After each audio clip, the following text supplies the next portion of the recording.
अच्छा जी, कुरानटिफिक सीरीज़ में आज हम बात करेंगे मकामात की ऊंचाई और नीचाई के बारे में।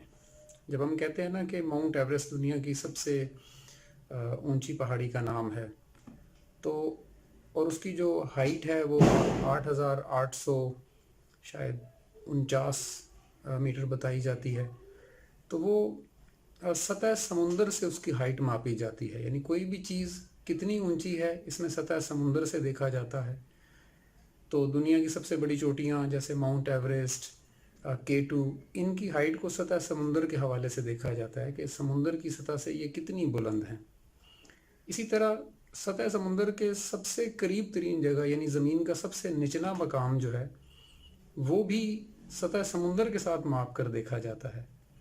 तो अभी तक साइंटिस्ट ने जो सतह समुंदर का सबसे निचला मकाम ढूंढा है उसे डेड सी कहते हैं, यानी बहिरे मुर्दार।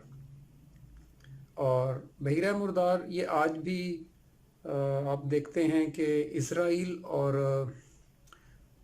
जॉर्डन के बीच में वाक़या है, और ये नमक से भरी हुई एक झील है जिसको बहिरा मुर्दार कहते हैं। और इसमें इंसान छलांग लगाए तो डूबता भी नहीं है, क्योंकि उसमें पानी में नमक की मिकदार बहुत ज़्यादा है। तो ये सतह समुंदर के हिसाब से दुनिया का सबसे निचला मकाम है।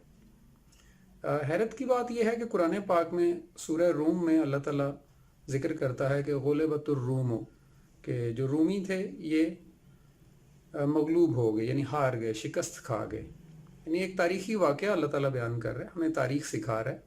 और तारीख़ सिखाते सिखाते वो कहता है फ़ी अदनल अर्ज़, यानी अदना सबसे छोटा या निचला, फ़ी अदनल अर्ज़ ज़मीन के सबसे निचली जगह पर। यानी आप हैरान होंगे कि वाक़या तारीख़ के बारे में बता रहा है कि रोमियों ने जब शिकस्त खाई तो जब जगह के बारे में अल्लाह ताला ने बताया तो जगह का नाम कहा कि ये ज़मीन के सबसे निचले हिस्से में इनको शिकस्त हुई। ये मकाम वही है जो आज भी इसराइल और जॉर्डन के बीच में है। तो इंसानी अक्ल हैरान होती है कि बात तारीख़ पर हो रही थी, लेकिन तारीख़ के दौरान भी अल्लाह ताला हमें साइंस के बारे में बता रहा था, जियोलॉजी के बारे में बता रहा था कि ज़मीन का सबसे निचला मकाम कौन सा है। वो वही है जहाँ पे रोमियों को शिकस्त हुई थी। कुरान ऐसे ही साइंसी मौजज़ात से भरी हुई एक किताब है। आइए मिल के इसको समझने की कोशिश करते हैं। अल्लाह ताला हमें समझने और अमल करने की तौफीक दे।